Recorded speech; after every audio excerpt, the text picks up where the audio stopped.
નમસ્કાર દર્શક મિત્રો, કૃષિ દર્શન કાર્યક્રમમાં હું મૃગાક્ષી આપ સૌનું હાર્દિક સ્વાગત કરું છું. મિત્રો, દિવેલા એ દેશનો અગત્યનો અખાદ્ય તેલીબિયાનો રોકડિયો પાક છે. તેના તેલ તથા તેલની વિવિધ બનાવટોનો નિકાસ કરી મહામૂલું વિદેશી હુંડિયામણ મેળવી શકાય છે. તો મિત્રો, આવો આજના કાર્યક્રમમાં આપણે જાણીએ આવા ઓછા ખર્ચે સારું ઉત્પાદન તેમજ આવક આપતા દિવેલાના પાક વિશે. મિત્રો, આજના કૃષિ દર્શન કાર્યક્રમનો વિષય છે દિવેલા પાકની વૈજ્ઞાનિક ખેતી પદ્ધતિ. વિષય અંતર્ગત આપણને માહિતી પ્રદાન કરવા માટે આપણી સાથે કાર્યક્રમમાં જોડાયેલ છે આજના આપણા વિષય નિષ્ણાંત શ્રી વિનોદભાઈ પી પટેલ સાહેબ. મિત્રો, તેઓનો પરિચય આપું તો તેઓ જિલ્લા પંચાયતની કચેરી નર્મદા રાજપીપળા ખાતે જિલ્લા ખેતીવાડી અધિકારી તરીકે ફરજ બજાવે છે. તો ચાલો સાહેબને મળીએ અને તેમની પાસેથી માહિતી તથા માર્ગદર્શન પ્રાપ્ત કરીએ. નમસ્કાર સાહેબ. નમસ્કાર. સૌપ્રથમ તો મારા કાર્યક્રમમાં આપનું ખૂબ ખૂબ હાર્દિક સ્વાગત છે. હવે સાહેબ, આપણે આજના કાર્યક્રમનો વિષય છે કે ભાઈ દિવેલાના પાકની વૈજ્ઞાનિક ખેતી પદ્ધતિ. તો સૌપ્રથમ તો મારા જે દર્શક મિત્રો છે એમને દિવેલા જે છે તો એના વિશે પ્રાથમિક માહિતી આપશો. નમસ્કાર ખેડૂત મિત્રો. ભારતમાં દિવેલા પાકની ખેતી ગુજરાત સિવાય રાજસ્થાન, આંધ્રપ્રદેશ, તમિલનાડુ અને કર્ણાટકમાં કરવામાં આવે છે.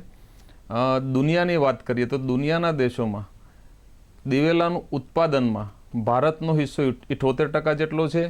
જ્યારે વાવેતરની દ્રષ્ટિએ વાત કરીએ તો ભારતનો હિસ્સો 70% જેટલો છે. દિવેલામાં ઉત્પાદનમાં અને તેલની નિકાસમાં ભારત દેશ હાલમાં દુનિયામાં પ્રથમ ક્રમે છે.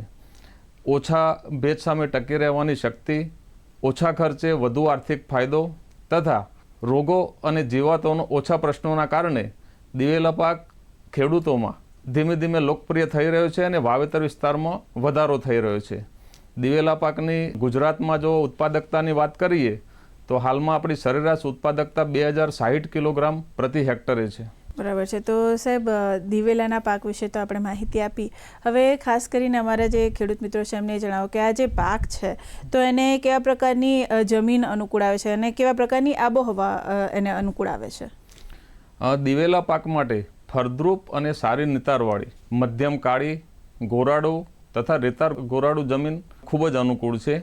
જ્યારે પાણીની ખેંચ સામે પ્રતિકારક શક્તિ ધરાવતો હોય બિનપિયત ખેતી તરીકે પણ આપણે દિવેલા પાકને લઈ શકીએ છીએ. પરંતુ પિયત તરીકે જો આપણે વાવેતર કરીએ તો 2 થી 3 ગણું ઉત્પાદન આપણે વધુ લઈ શકીએ છીએ. ઉનાળામાં ઊંડી ખેડ કરવી, 2 કરબની ખેડ કરવી, જેથી દિવેલા પાકમાં વધુ ઉત્પાદન લઈ શકાય છે. બરાબર. હવે સાહેબ, કોઈ પણ પાકનું ઉત્પાદન લેવાનું હોય તો એવે વખતે ખાસ કરીને જે બીજ છે એની ગુણવત્તા ખૂબ જ અગત્યનો ભાગ ભજવતી હોય છે. તો ખાસ કરીને જ્યારે દિવેલાની આપણે વાત કરી રહ્યા હોય તો એની બીજની પસંદગી કરવી હોય તો ખેડૂત મિત્રો એ વખતે કયા કયા પ્રકારની વસ્તુઓ ધ્યાનમાં રાખવી જોઈએ? દિવેલા પાકના આપણે પિયત અને બિનપિયત બંને રીતે કરી શકીએ છીએ. જેથી આપણા જે પિયતના સ્ત્રોતો ઉપલબ્ધ હોય તો તે ધ્યાને રાખીને બીજની પસંદગી કરવી જોઈએ. જો બિનપિયત તરીકે આપણે જો દિવેલાનું વાવેતર કરવું હોય તો GAUC એટલે કે ગુજરાત એગ્રીકલ્ચર યુનિવર્સિટી કેસ્ટર 1 તથા GCH 6 જે જાતો છે કૃષિ યુનિવર્સિટી દ્વારા સંશોધન કરેલી એ જાતોની પસંદગી કરવી જોઈએ. જ્યારે પિયત અને બિનપિયત જો આપણે પિયતના સ્ત્રોતો થોડા ઘણા પણ ઉપલબ્ધ છે તો આપણે પિયત અને બિનપિયત બંને પરિસ્થિતિમાં જો વાવેતર કરવાનું હોય તો એવા કિસ્સામાં Gujarat castor 2, Gujarat castor 3, GAUCH 1, GCH 2 અને GCH 5 એ નંબરની જાતોની આપણે પસંદગી કરવી જોઈએ. જો પિયત તરીકે જ વાવેતર કરવાનો, જો પિયતના સ્ત્રોતો પૂરતા પ્રમાણમાં ઉપલબ્ધ છે તો એવા કિસ્સામાં GCH 4, GCH 7 અને GCH 8 નંબરની જાતોની આપણે પસંદગી કરવી જોઈએ. આ સિવાય પણ યુનિવર્સિટી દ્વારા GCH 9 અને GCH 10નું સંશોધન કરેલું છે. એ જાતોનો પણ ધીમે ધીમે ખેડૂતો વાવેતર કરી રહ્યા છે તો એ જાતો પણ આપણે પસંદ કરી શકીએ છીએ. બરાબર છે. હવે સાહેબ, માની લો ખેડૂત મિત્રોએ સારા પ્રકારની જાતો તો લઈ લીધી, ખરીદી લીધી માર્કેટમાંથી, પરંતુ ઘણી વખત એવું બનતું હોય છે કે બીજનો જે દર છે એને જો યોગ્ય રીતે જાળવવામાં ના આવે તો ખેડૂત મિત્રોનું ઉત્પાદન ખર્ચ વધી જાય છે અને એમને જે આવક જે છે એ ઓછી થઈ જાય છે. તો આવા વખતે આપણે દિવેલાની જો વાત કરીએ તો એમાં બીજ દર શું રાખવામાં આવે છે સાહેબ? જી મેડમ, બીજ દર એ આપણે ખૂબ જ અગત્યની બાબત છે. જો બીજ દર ઓછો હોય તો છોડની સંખ્યા આપણે પૂરતી જાળવી ના શકીએ તો પણ ઉત્પાદનમાં ઘટાડો થતો હોય છે. એટલે બીજ દર ખૂબ જ અગત્યનો છે. અત્યારે જે સંકર જાતોનું આપણે વાવેતર કરતા હોઈએ છીએ તો પ્રતિ એકરે 2 થી 3 કિલોગ્રામ બિયારણનો બીજ દર આપણે રાખી શકીએ છીએ, જેથી છોડની પૂરતી સંખ્યા આપણે જાળવી શકીએ.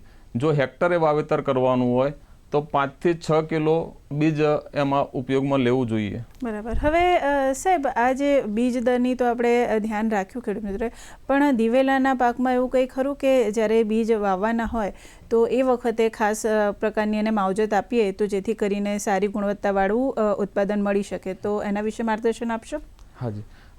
દિવેલા પાકમાં જમીનજન્ય રોગો, સુકારો અને મૂળનો કોવારો એ રોગોનો મુખ્ય ઉપદ્રવ થતો હોય છે, જેથી બિયારણને પટ આપીને જ વાવવું જોઈએ. બિયારણને પટ આપવા માટે થાયરમ અથવા કેપ્ટાન 3 ગ્રામ પ્રતિ કિલો બિયારણે આપણે વાપરવું જોઈએ, અથવા તો કાર્બેન્ડેઝિમ 1 ગ્રામ પ્રતિ કિલો બિયારણે આપણે પટ આપી અને વાવેતર કરવું જોઈએ. જી બિલકુલ. ખરેખર સાહેબ ખૂબ જ સારી એવી ઉપયોગી માહિતી પૂરી પાડી અમારા દર્શક મિત્રોને. દર્શક મિત્રો, દિવેલાના પાકની વૈજ્ઞાનિક ખેતી પદ્ધતિ, આના વિશે હજી પણ ઘણી બધી માહિતી સાહેબ પાસેથી મેળવવાની બાકી છે. અત્યારે કૃષિ દર્શન કાર્યક્રમમાં સમય થઈ ગયો છે એક નાનકડા વિરામનો. લઈએ એક વિરામ.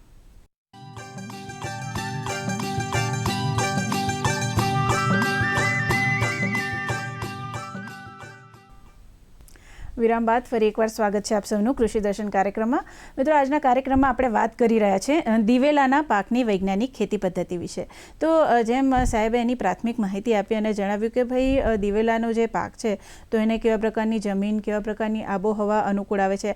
આ સાથે સાથે સાહેબે આપણને એના બીજની પસંદગી કેવી રીતે કરવી, એના બીજનો દર અને બીજની માવજત વિશે પણ માહિતી આપી. હવે આપણે સાહેબ પાસેથી જાણીએ કે સાહેબ, આપણે સૌ જાણતા હોઈએ છીએ કે દરેક પાકનો એક વાવણી સમય હોય છે. તો દિવેલાના પાકની જ્યારે આપણે વાત કરતા હોઈએ તો એનો વાવણી સમય કયો અનુકૂળ આવે? દિવેલા પાકની વાવણી માટે 15મી ઓગસ્ટ બાદનો સમય પસંદ કરવો જોઈએ. દિવેલા પાકમાં જો બિનપિયત તરીકે આપણે વાવેતર જો કરવાનું હોય તો જ્યારે વરસાદ આવે ત્યારે જુલાઈ માસમાં બીજા પખવાડિયામાં આપણે વાવેતર કરવું જોઈએ. જ્યારે પિયત તરીકે આપણે વાવણી કરી રહ્યા છીએ તો 15મી ઓગસ્ટ બાદ, એટલે કે ઓગસ્ટ માસના બીજા પખવાડિયામાં વાવેતર કરવું જોઈએ, જેથી ગોળિયા ઈયર તથા જે ગાંગડા કોરી ખાનારી ઈયર છે તો એના ઉપદ્રવથી આપણે આપણા પાકને બચાવી શકીએ. બરાબર. હવે સાહેબ, આપે જેમ કીધું કે ભાઈ વાવણી સમય ખૂબ જ એનો જે આપે જણાવ્યું એ પ્રમાણે રાખવો જોઈએ, પરંતુ આ સિવાય બીજો એક પ્રોબ્લેમ એ બી હોય છે દિવેલા વખતે કે કોઈ પણ પાક જે હોય તો એના બીજ વચ્ચે વાવણીનું અંતર પણ જો ખૂબ જ જરૂરિયાત મુજબ ના રહે તો પણ ખેડૂત મિત્રોને નુકસાન થતું હોય છે. તો દિવેલાના પાકની વાત કરતા હોઈએ તો એમાં વાવણી અંતર શું રાખવું જોઈએ? દિવેલા પાકમાં જો બિનપિયત તરીકે આપણે વાવેતર કરતા હોઈએ તો 2 ચાસ વચ્ચેનું અંતર 90 સેન્ટીમીટર એટલે કે 3 ફૂટ જેટલું રાખવું જોઈએ. જ્યારે 2 છોડ વચ્ચેનું અંતર 2 ફૂટ એટલે કે 60 સેન્ટીમીટર જેટલું રાખવું જોઈએ.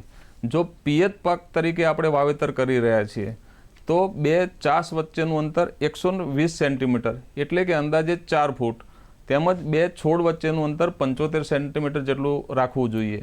પરંતુ જો વધુ ઉત્પાદન આપતી જાતો જેવી કે GCH 5નું આપણે જો વાવેતર કરતા હોઈએ તો 2 ચાસ વચ્ચેનું અંતર 150 સેન્ટીમીટર અને 2 છોડ વચ્ચેનું 75 સેન્ટીમીટર અંતર રાખવું જોઈએ. જ્યારે GCH 7, GCH 8 એ જો જાતો આપણે જો વાવેતર કરી રહ્યા હોઈએ તો 2 ચાસ વચ્ચેનું અંતર 150 સેન્ટીમીટર અને 2 છોડ વચ્ચેનું 120 સેન્ટીમીટર જેટલું અંતર રાખવું જોઈએ. બરાબર. હવે સાહેબ, કોઈ પણ પાક માટે ખાતર વ્યવસ્થાપન એ ખૂબ જ અગત્યનું પરિબળ છે, ખૂબ જ અગત્યનો ભાગ ભજવે છે. તો દિવેલાના પાકમાં જો ખાતર વ્યવસ્થાપન કરવાનું હોય તો એના વિશે યોગ્ય માર્ગદર્શન આપશો અમારા ખેડૂત મિત્રોને? હાજી. દિવેલા પાકમાં જો આપણે વાવેતર કરતા હોઈએ તો બીજા પાકોની જેમ દિવેલા પાકમાં પણ પ્રતિ હેક્ટર 10 ટન જેવું છાણિયું ખાતર અથવા તો ચાસમાં જો ઓરીને આપવું હોય તો 1 ટન જેટલું દિવેલી ખોળ આપણે આપવો જોઈએ. જો આ ના કરી શકીએ તો ગુવાર અથવા તો શણનો આપણે લીલો પડવાશ આપણે કરી શકીએ. જો લીલો પડવાશ કરવાનો થતો હોય તો શરૂઆતનો વરસાદ આવે એ ટાઈમે શણ અથવા ગુવારનું આપણે વાવેતર કરવાનું હોય છે. ત્યારબાદ ઢીંચણ સુધી જ્યારે એ પાક થતો હોય છે તો એને લીલા પડવાશ તરીકે જમીનમાં દાટી દેવાનું હોય છે, જેથી એનું સેન્દ્રિય ખાતર આપણે સારું બની જતું હોય છે. દિવેલા પાક માટે જો રાસાયણિક ખાતરની વાત કરીએ તો 120 કિલોગ્રામ નાઇટ્રોજનની એને જરૂરિયાત હોય છે. જ્યારે 25 કિલોગ્રામ ફોસ્ફરસ એ આપણે આપવાનો થતો હોય છે. એમાં નાઇટ્રોજન જ્યારે આપવાનું થાય તો પાયામાં 40 કિલોગ્રામ નાઇટ્રોજન તથા 25 કિલોગ્રામ ફોસ્ફરસ આપવાનો થાય અને ત્યારબાદ પાકની અવસ્થા જે હોય તો એ પ્રમાણે 40-50 દિવસે અને 60 થી 70 દિવસે નાઇટ્રોજનના જે બાકીના જે ડોઝ આપણો રહેતો હોય તો એનો સ્પ્લિટમાં આપવો જોઈએ. જો વધુ ઉત્પાદન આપતી જાતો જો આપણે વાવેતર કરતા હોઈએ તો એવા માટે નાઇટ્રોજનનું પ્રમાણ આપણે એમાં વધારવાનું થતું હોય છે. એટલે 180 કિલોગ્રામ નાઇટ્રોજન, 40 કિલોગ્રામ ફોસ્ફરસ તથા આવા પાકોમાં ગંધકની પણ જરૂરિયાત રહેતી હોય છે, જેથી 20 કિલોગ્રામ ગંધક પણ આપવાનો થતો હોય છે. જો સંકલિત પોષણ વ્યવસ્થા હેઠળ જો આપણે કરવું હોય તો 75% નાઇટ્રોજન આપણે રાસાયણિક ખાતરોથી આપી શકીએ છીએ અને બાકીનો નાઇટ્રોજન છાણિયું ખાતર, દિવેલી ખોળ અથવા લીલો પડવાશ અથવા તો રાઇઝોબિયમ કલ્ચર અથવા એઝોસ્પિરિલમની બીજ માવજતથી પણ આપણે આપી શકીએ છીએ. જો સોઇલ હેલ્થ કાર્ડ અથવા તો જમીનના નમૂનાનું પૃથ્થકરણ આપણે કરાવ્યું હોય અને એમાં લોહ અથવા તો જસતની જો ઉણપ જણાયેલું હોય તો પ્રતિ હેક્ટરે 20 કિલોગ્રામ ફેરસ સલ્ફેટ અને 8 કિલોગ્રામ ઝીંક સલ્ફેટ આપવાથી દિવેલા પાકમાં સારું ઉત્પાદન લઈ શકીએ છીએ. બરાબર. ખરેખર સાહેબ ખાતર વ્યવસ્થાપન વિશે ખૂબ જ અગત્યની માહિતી પૂરી પાડી. હવે સાહેબ કોઈપણ ખેડૂત મિત્ર માટે નિંદામણ નિયંત્રણ એ ખૂબ જ અગત્યનો પ્રશ્ન રહેતો હોય છે, કારણ કે જો ખેતરમાં વધારે પડતું નિંદામણ હોય તો ઉત્પાદન સારું મળી શકતું નથી અને જે જમીનના જે અગત્યના તત્વો, પોષક તત્વો હોય એ નિંદામણમાં જતા રહેશે. તો જ્યારે આપણે દિવેલાના પાકની વાત કરીએ તો નિંદામણ નિયંત્રણ કેવી રીતે કરવું અને આની સાથે સાથે આંતરખેડ અથવા આંતરપાક લેવામાં આવતો હોય તો એના વિશે પણ માહિતી આપશો? હાજી. દરેક પાકની જેમ દિવેલા પાકમાં પણ શરૂઆતના જે 45 દિવસ છે ત્યાર સુધી પાકને નિંદામણ મુક્ત રાખવો જોઈએ. પાકને નિંદામણ મુક્ત રાખવા માટે 2 આંતરખેડ તથા 1 થી 2 વાર હાથથી નિંદામણ કરવું જોઈએ. જો કદાચ મજૂરોની અછત હોય તો એવા કિસ્સામાં રાસાયણિક નિયંત્રણ તરીકે પેન્ડિમેથિલિન 0.9 કિલોગ્રામ પ્રતિ હેક્ટર સક્રિય તત્વનો વાવણી બાદ તુરત જ, એટલે કે વાવણી તથા બિયારણનું સ્ફુરણ અને નિંદામણના સ્ફુરણ પહેલાં એનો છંટકાવ કરવાથી પણ નિંદામણ મુક્ત આપણે રાખી શકીએ છીએ. બીજું કે આંતરપાકની જે વાત કરી તો દિવેલા પાકમાં મગ, તલ, સોયાબીન, મગફળી એ બધા પાકોને આપણે આંતરપાક તરીકે લેવાથી વધુ એની પણ પૂરક આવક તરીકે પણ આપણે મેળવી શકીએ છીએ. બરાબર છે. તો દર્શક મિત્રો, દિવેલાના પાક વિશે આપણે અત્યાર સુધીમાં ઘણી બધી એવી અગત્યની માહિતી મેળવી લીધી છે. હજી પણ ઘણી બધી માહિતી મેળવવાની બાકી છે, પરંતુ અત્યારે સમય થઈ ગયો છે એક નાનકડા વિરામનો. લઈએ એક વિરામ.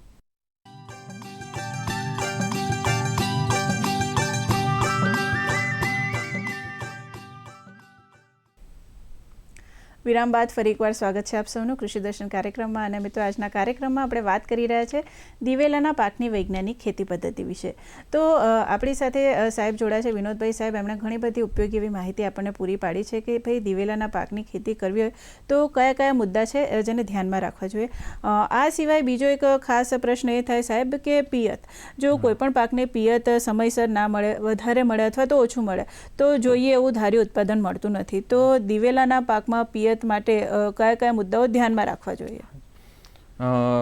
પિયત એ ખૂબ જ અગત્યની બાબત છે. દિવેલા પાકને જ્યારે પિયત પાક તરીકે લેતા હોઈએ તો એમાં પિયતની ખાસ વ્યવસ્થાપન જરૂરી છે. દિવેલા પાકમાં જ્યારે વરસાદ બંધ થાય ત્યારબાદ શરૂઆતના જે પિયત આપવાના થતા હોય છે, કુલ 6 થી 8 પિયત આપવાના થાય છે. તો તેમાંથી શરૂઆતના 4 પિયત જે છે એ 15 થી 20 દિવસના અંતરાલે આપવા જોઈએ. ત્યારબાદના જે પિયત છે એ 20 થી 25 દિવસના અંતરાલે આપવા જોઈએ.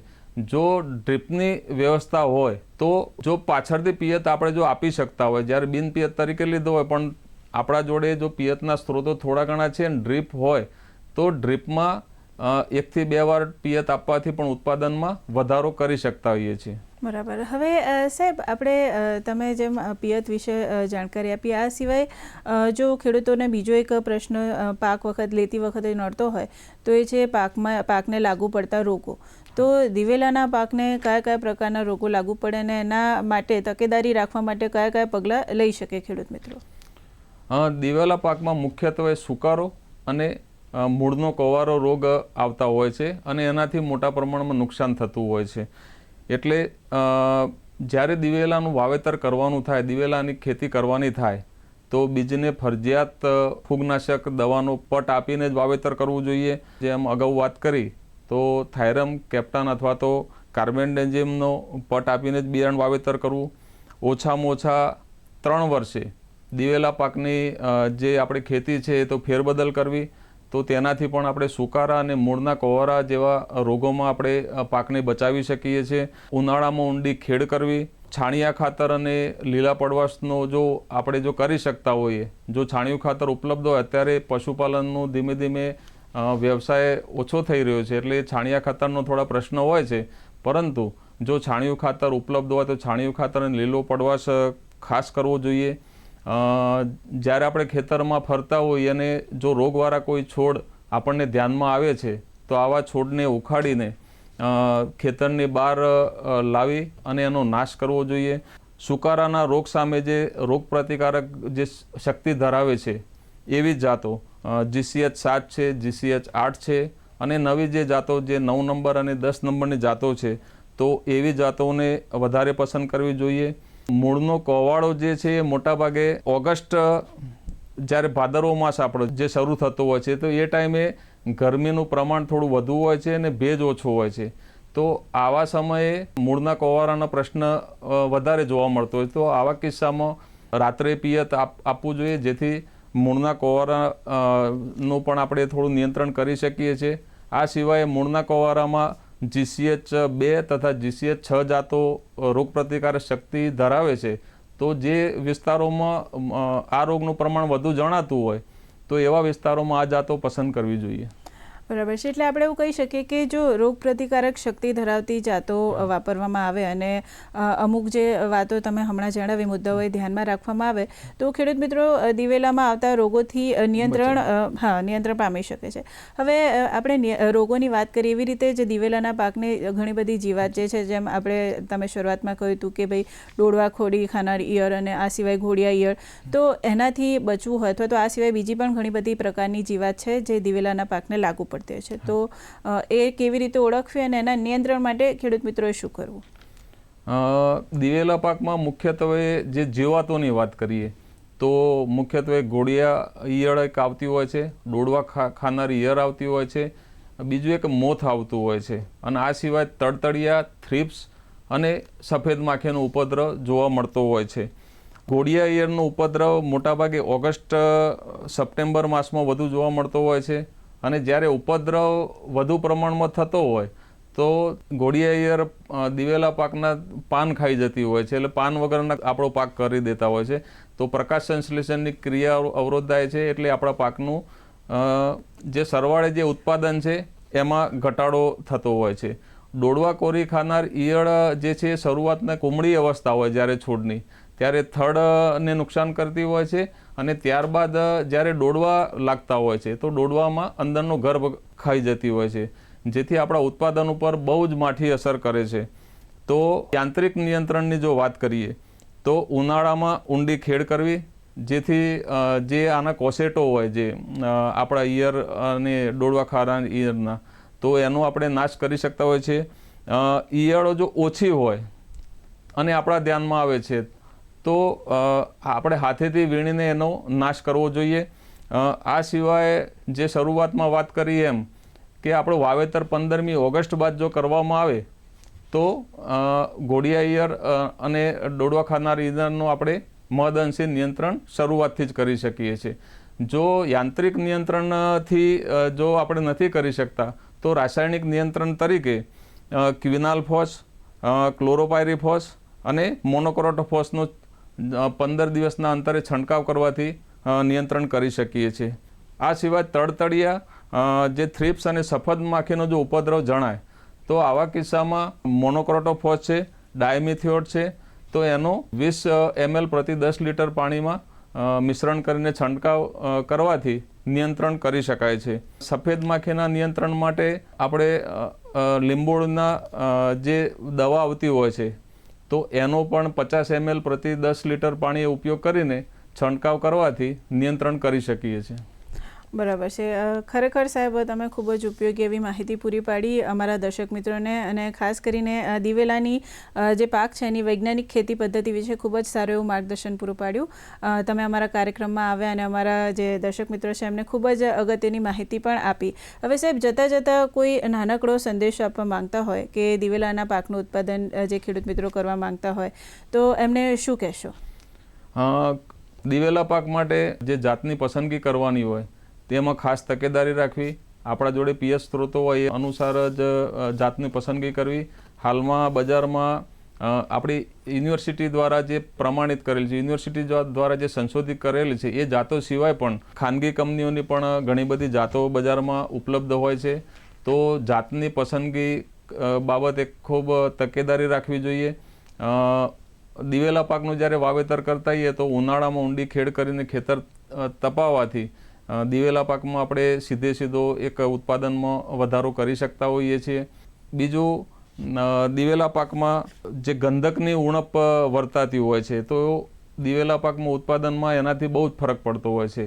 તો જો આપણે જમીનનું પૃથ્થકરણ સમયાંતરે કરાવતા હોઈએ અને ગંધક અથવા લોહ અથવા તો ઝીંક તત્વની ઉણપ ધ્યાને આવે તો એના માટે પૂરતી ખાતરોનો ખાસ ઉપયોગ કરવો જોઈએ. જે વાવેતર કરતા હોય તો એના જે ભલામણ કરેલ છે એ અંતરે જ કરવું જોઈએ. જો આપણા કોઈ થાણા બાકી રહેતા હોય, જ્યારે ઉગ્યા પછી છોડ કદાચ જતો રહેતો હોય તો 15 દિવસના અંતરે આવા થાણા આપણે પૂરી દેવા જોઈએ, જેથી છોડની સંખ્યામાં પૂરતી જાળવી રાખવાથી ઉત્પાદન પૂરતું મેળવી શકીએ છીએ. તો સાહેબ તમે અમારા કાર્યક્રમમાં આવ્યા, અમારા દર્શક મિત્રોને આટલી ઉપયોગી માહિતી પૂરી પાડી એ બદલ આપનો ખૂબ ખૂબ આભાર. નમસ્કાર. તો દર્શક મિત્રો, આશા રાખીએ કે તમને અમારો આજનો કાર્યક્રમ પસંદ આવ્યો હશે. આપને મળેલ માહિતીનો ભરપૂર ઉપયોગ કરીને આપના વ્યવસાયમાં સફળ થાવ તેવી આશા સાથે ફરી મળીએ. ત્યાં સુધી રજા આપશો. નમસ્કાર.